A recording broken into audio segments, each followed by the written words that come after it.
A big hello and a warm welcome to all of you amazing and beautiful people out there. Welcome to my channel. This subject is such that it is going to help people. Whether you are in final stage, whether you're in recognition stage, whether you're in the runner-chaser dynamic, whether you're surrendering, whether you're in harmonization, and even if you are in union, this is a great piece of information that can help you feel more uplifted, because definitely if you are in the ascension journey, then you do believe in this.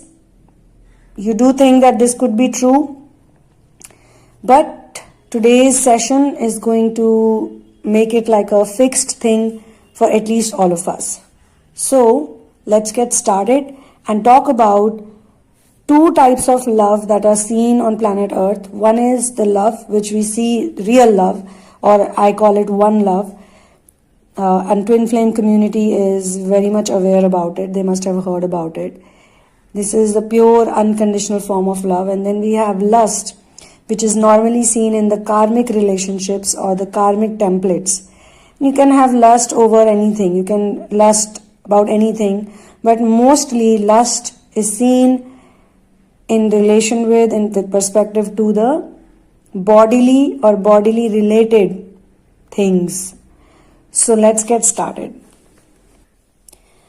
But before that, I would like to say that for personal readings, guidance on dream interpretation, counseling and therapies, please go through the description box first, and once you have read it fully and once you're sure on what you want to go ahead with, then write to me at thesunamoon@gmail.com. I'm also sharing this information that when it comes to twin flame intuitive readings, I prefer to not know anything about your journey. It's always better to get guidance from the cards, from tarot, or from the divine above. And there are so many people who have their masters, they have their guides, they have benevolent extraterrestrials who take care of them. And in case of therapy sessions, counseling sessions is where I would like to know about your personal twin flame journey. Whatever your experience has been in all these years. And also, there will be a lot of other things, other areas that we would be digging up into, because you know that twin flame journey is absolutely connected to whatever happened in your childhood and adolescence years. So, now I'm going to talk about today's very important subject, love versus lust. Maximum people know love as lust. They actually misunderstand love. They know what lust is from practical experience, and the same emotion called lust is being catered to all over the world as love. But actually, love is a very, very different type of feeling. It's a very unique feeling. It's an everlasting feeling. Once you feel what love is, or once you know what love is, once you taste the sweet nectar of love, one love, as how I say it mostly, you will not lust for anything ever. Because you know that there is something so amazing that one can feel, that one can live a lifestyle of love, of being in love always. The reason why men and women get attracted towards each other is because of sexual urge, or just they want to have sex with each other. Many people like that, many men and women get attracted to each other for that. And, in the world also, whether it is television shows or whether it is one of the show called 2.5 Men, that is such a bad show. Like there are some funny moments too. When I was unhealed and wounded, the show used to come like many years ago, so I was obviously very impressionable at that time, of an impressionable mind at that time. So I used to find the show quite funny also at times. And for the comedy, because you obviously like the comedy bits were really nice, especially with the kid and how two single men are raising a child along with a housekeeper. So that concept was funny, and I used to really enjoy it. But as I started, growing ahead in my ascension journey, I started realizing that this show is actually a horrible show to watch, because every single person over there in that show is crazy for sex. Like all of them are like that. Not even a single person. Only that poor child is not into it at that time. but he's being raised by two men who, who are just, they don't know how to treat women. Women were treated like trash in that show, actually worse than trash. And they would show that, all women are so enamored by this guy, Charlie, that, they would do anything to please him. He's not good looking. He wears horrible clothes. And of course, the character sketching was good because he's a hedonistic guy. So he's very good in writing jingles about all the crappy materialistic things that he has to sell. And his character is such that they show him to be invincible. Like he can get away with anything. But towards the, after a few years, even people started disliking certain content, and most importantly, the protagonist, Charlie Sheen. It seems that this character got into his head, and he is already an egotistical, narcissistic person.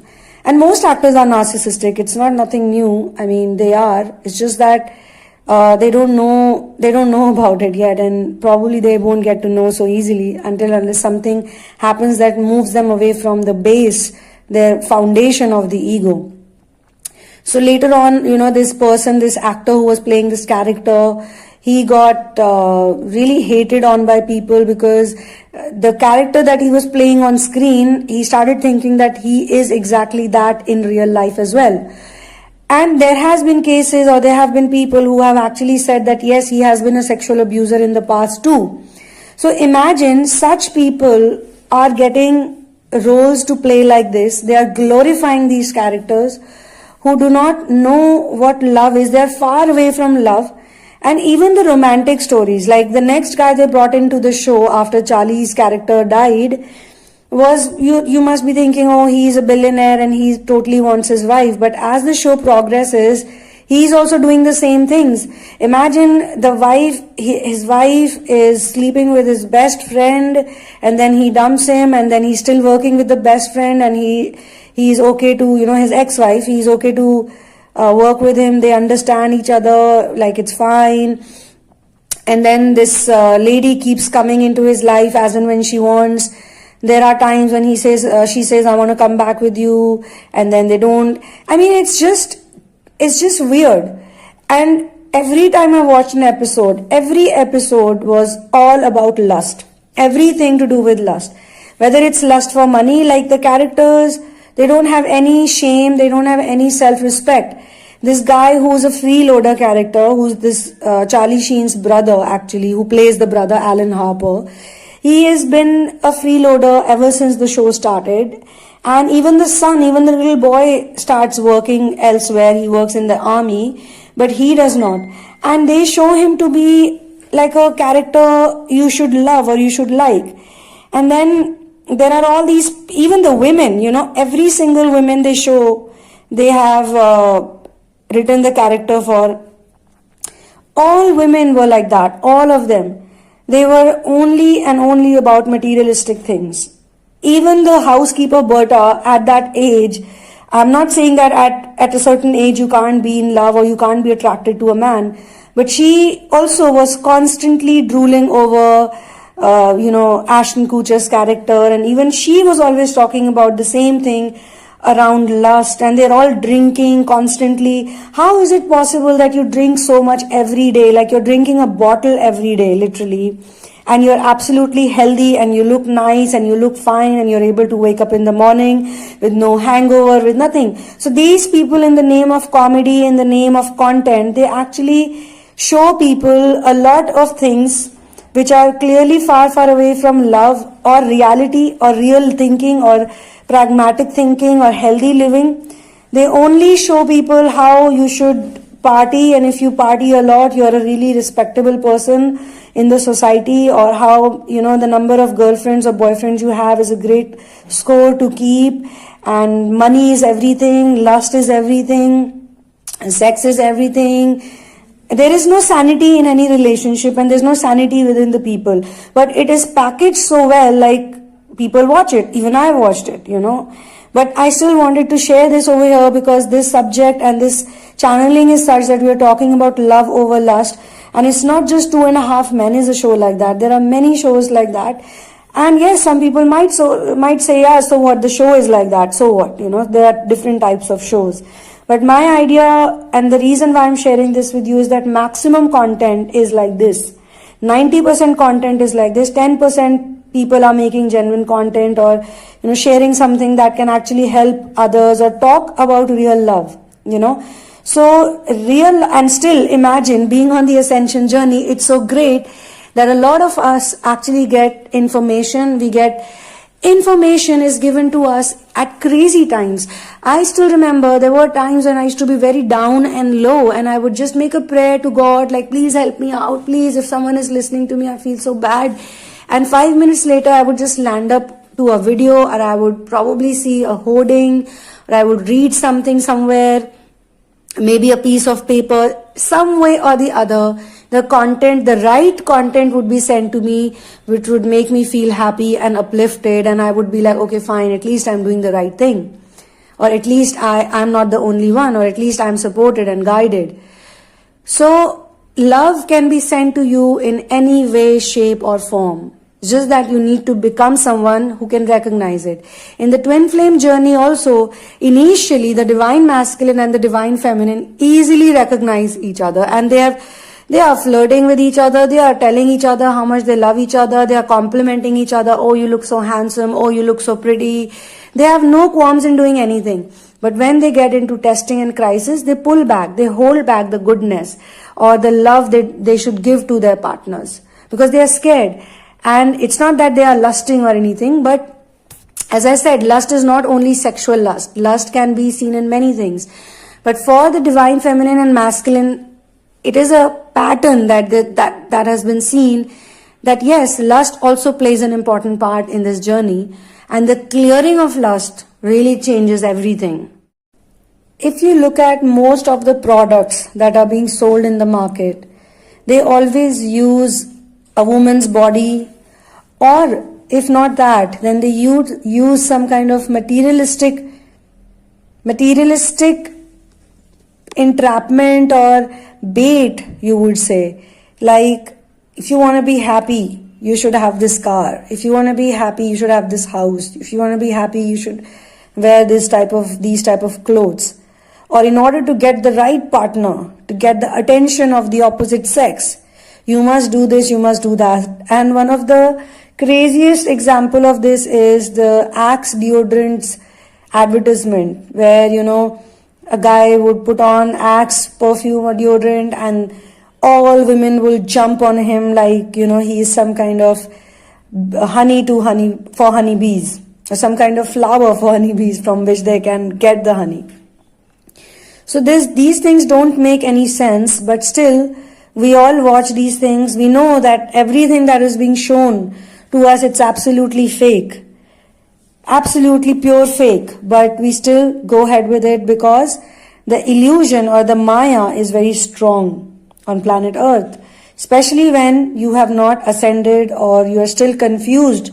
You are still living in the false realities of life.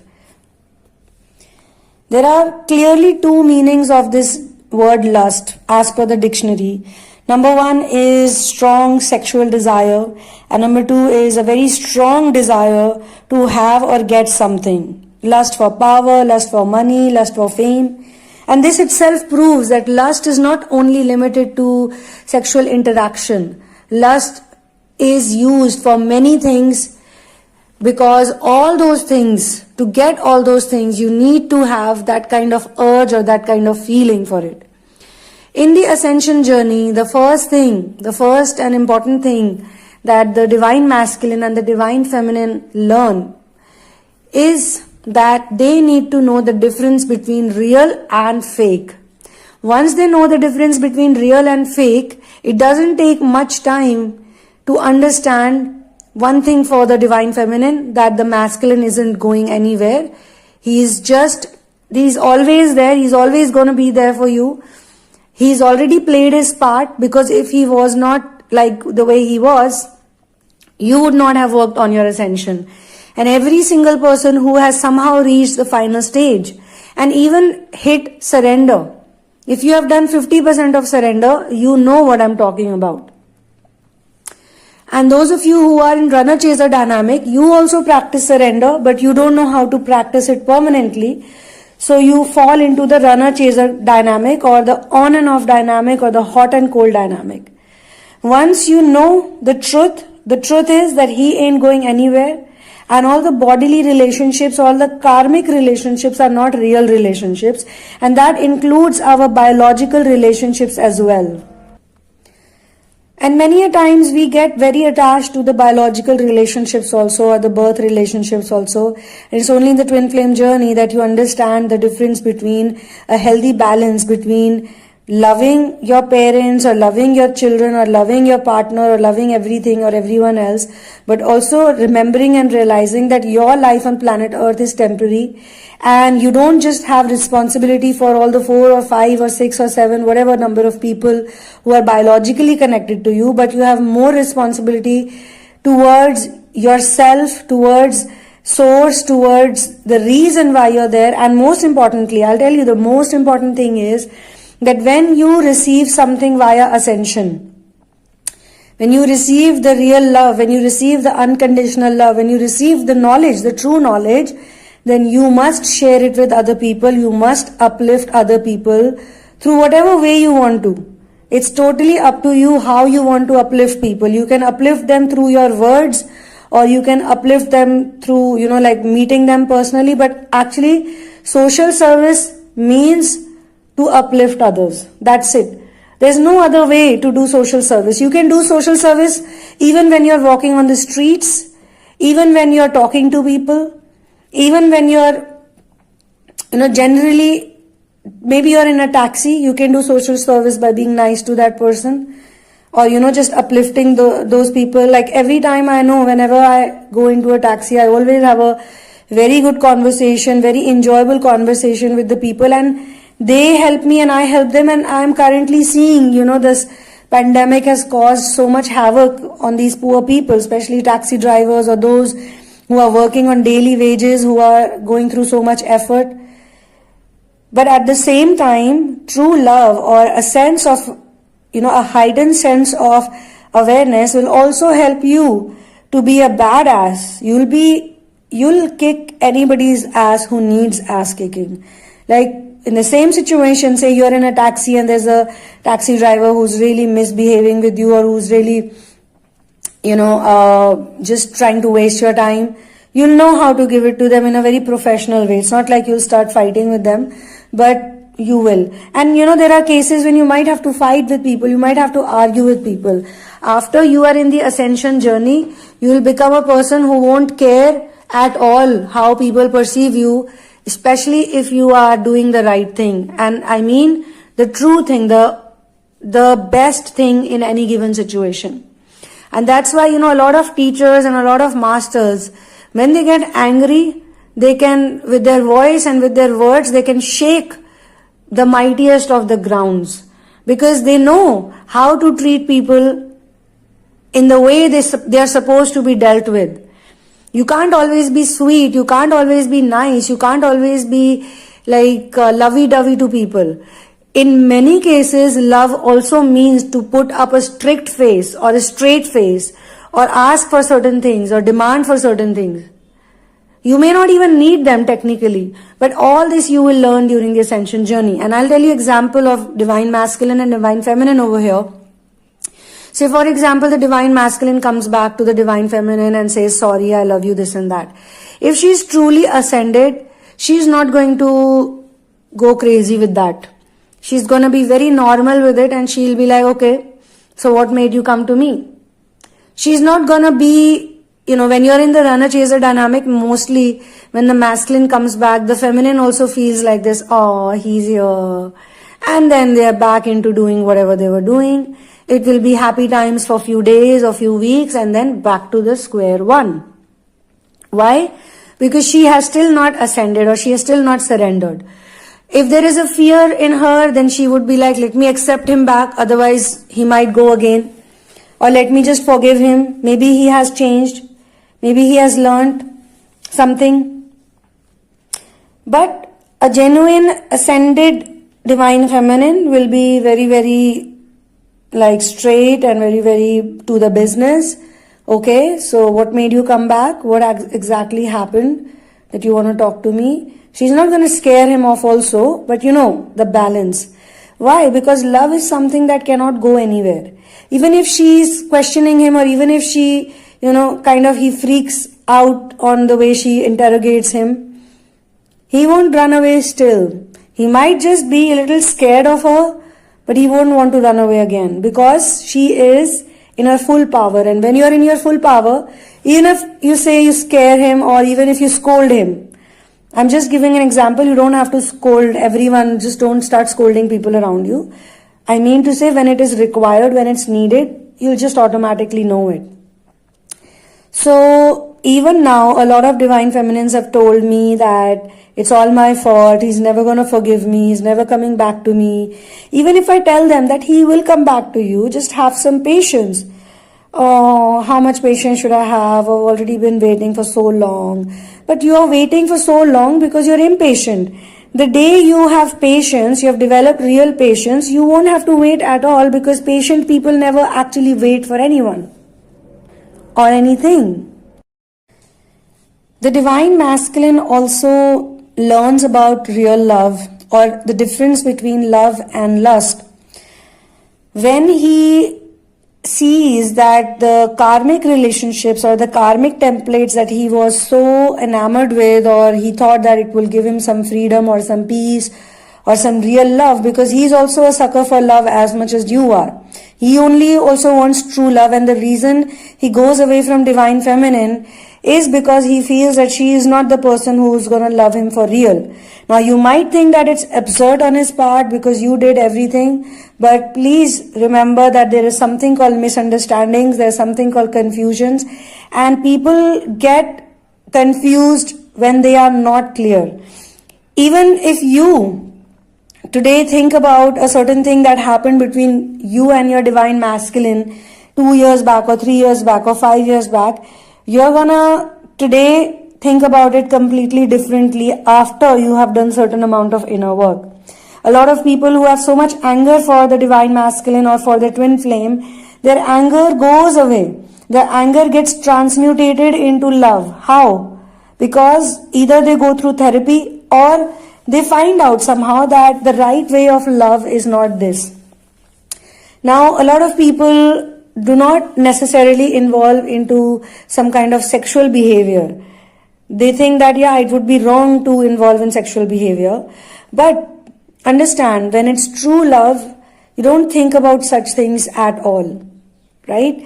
So if you are in love with your twin flame and you've never really involved yourself like that, then that means you do feel a certain degree of real love with them, because you've not really, loved them for the body or for the, the looks.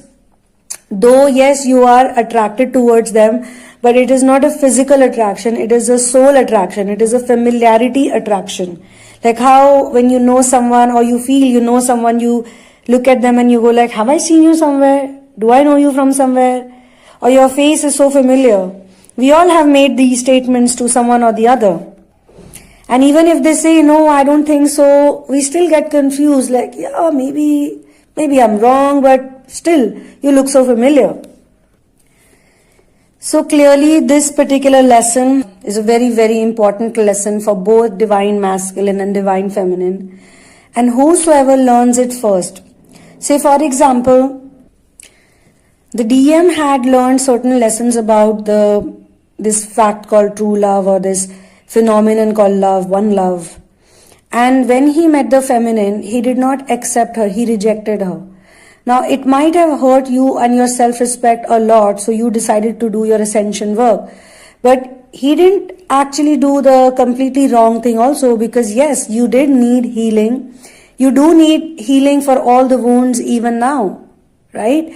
And when you reach the surrender stage, you actually thank the divine masculine for going away from you. You actually feel, because it's not just the love in the twin flame journey you start feeling. You feel love in every aspect of life. You understand love so much better. You understand love like you've never really felt or experienced it. And that's the time you feel even more gratitude for this person, because had he not been so stubborn and adamant, and had he not rejected you, and later on the same DM who had rejected you will also come back to you with a smile on his face. He will not be egoistic, he will not be crazy to say, oh, why should I go back to her? Because you both are not in that phase, you are healed. The DM and the DF both are mirrors of each other. They will show each other everything as how it is. And sometimes it's really good that separation happens, because when you are doing ascension work, things can get really volatile also. You might just bang against each other or bang each other to some wall in anger. At that point in time, the misunderstandings are so huge. At one time, the DM hates the DF, and then there is a time when the DF hates the DM. Both of them go through that phase when they hate each other, and later on, when they learn the truth, they feel so stupid. They feel like, what the hell was I doing? I was so confused. Or I didn't understand this person, the DM or the DF, at all. I made my own perceptions, and that also embarrasses the DM and the DF both. Like the Divine Feminine, how does she know what is the power of love? She knows the power of love because she sees now that faith can actually move mountains. The things that were practically impossible before to achieve, be it a business, be it some kind of old friendship that had gone bad, be it relationships, be it getting respect in the society, or being able to fulfill your mission work, or to be able to manage or arrange the resources for the mission work. And if you do it once, trust me, if you've done it once, twice or thrice or 4 times, 5 times, 6 times, you know that you can do it whenever. So the things that you learn in the ascension journey, those lessons are permanent lessons. They are not going to go anywhere from you. It's like once you learn how to swim, once you learn how to ride a bicycle or drive a car and you're good at it, you can never forget it. You might get a bit slow if you quit it, or you get back to it after a few years or a long break, but you're not going to forget the basics ever. That's exactly what happens with the ascension journey. So I'm very, very grateful to universe for actually giving us this type of channeling to all of us, because you also can figure it out, what is love and what is lust, and how you have experienced love and how you see lust. Lust is like you are with the person, you want to have sex with them once or twice or whatever. And true love is you don't even have to touch them once, because you touch their soul before you touch their body. It's as simple as that. How we feel love when we are with our pets, or we are with children, happy children with innocent pets. That type of love, and that type of love, in that type of love also you touch, you hug, you kiss. And obviously if it's a romantic couple like a husband and wife, they would be doing other things also. But the base is not going to be lust. It's not like you have to come into that pleasure zone. You won't care about pleasure. Because both the Divine Feminine and Divine Masculine would be out of the cycle of pleasure and pain. Pleasure and pain is connected to lust. When you are out of pleasure and pain, that's when you experience love. Because in love, there are so many situations that can happen which require your attention, or which requires you to think radically or change something about you that needs changing. Like, say you want to rescue an animal, but in order to rescue that animal, you have to bring that animal into your house, and your family is giving you an ultimatum that no, you can't keep the animal. So you come up with a solution. You say, okay, let me foster the animal for 10 days, or you talk to your friends, or you do something or the other, but you make sure that this animal is in a good place and you are there to take care of the animal. If only your love is true, if you only want to rescue, if you really feel the need from within, which is not even a need, it's more like it's natural for you. Things which are natural they are not need based or need oriented. And when your parents also, like I remember once I wanted to rescue a dog, and she was a puppy who was suffering from a deadly disease. And my family was really, obviously they were not really happy when I would keep bringing in animals and, would expect them to support me while taking care of it. There was already a pet in the house at that time. So they were like, no, you can't keep this here. You have to figure out something. So I said, okay, what do I do? What do I do? I had no other way to go. I was so sad and I was so upset. I just carried the puppy with me and I went to a park which is just close to my house, and I sat there and I started talking to my master. I cried a lot and I felt so helpless. I kept asking for help and I did not know. I was just adamant and I was just crazy. Actually, if I think about it today, it was really crazy for me on my part to be sitting there and crying at such late night hours. And after a while, it was getting cold. I thought maybe I should burn some fire. I started looking for some woods, to get a fire going. And just when I was collecting wood, I find it so funny when I think about it now. My family members came over there and they said, okay, do whatever you want to do. You want to keep this dog in the house, keep it, but don't pull off this type of stunt, like late night hours and it's so cold. It was freezing cold at that time and you're sitting here in a park and what if someone comes here and does something weird to you? I said, nothing is gonna do anything weird to me. I know it. I know I am protected, and that time I did feel protected. Like if you tell me to do the same thing now, I might think like 10 times at least. But that night, that time, I was very sure. And then we all went very happily, and they also started playing with the dog, and they also got close to the dog as long as it was there, getting fostered. So I feel that, when you're in the state of love, you're willing to take any risk, you're willing to cry, you're willing to shed your ego, you're willing to beg to universe that please help me out. And in most cases, when the divine feminines, they start ascending, when they actually ascend, when they actually surrender to universe and they become very powerful, they even stop asking for the divine masculine. They say, I don't care about it anymore. And at that time, the goal was only to bring the twin flame back, nothing else. I just want this person to come back to my life and I only want this person. But later on, when they learned about true love via inner work, via ascension work or via therapies, they were like, I don't even care anymore. It's so strange, like I'd rather do this or I'd rather do that. And those who are on the mission work and they need, to uplift themselves, they are like completely like, wow, I am so thankful to God that I have this mission also.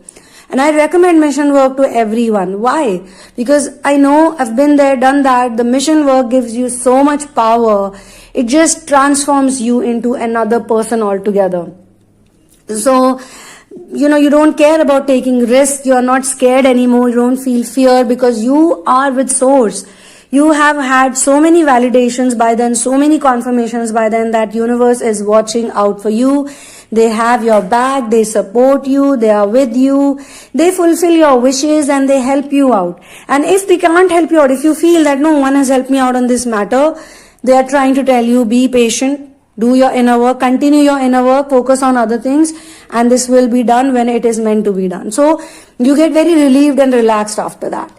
So on that note, I'm going to be closing this channeling session. Thank you so much for being here with me. Yes, I do want to say that the karmics also learn from this journey. So for example, if the divine masculine is with the karmic and he tells her that, I know you don't love me. I know you don't love me. I know that you don't feel anything for me. Maybe he got cheated on by her or she robbed him of some money. But trust me, the person I love, my divine feminine, she is the one who taught me what love is, not you. You're the one who actually took me back to her. So, thank you so much, but I don't need you anymore because you've told me how false the karmic reality is and how real the spiritual world is. So, thank you so much for being here with me and keep doing great work. One love and peace out.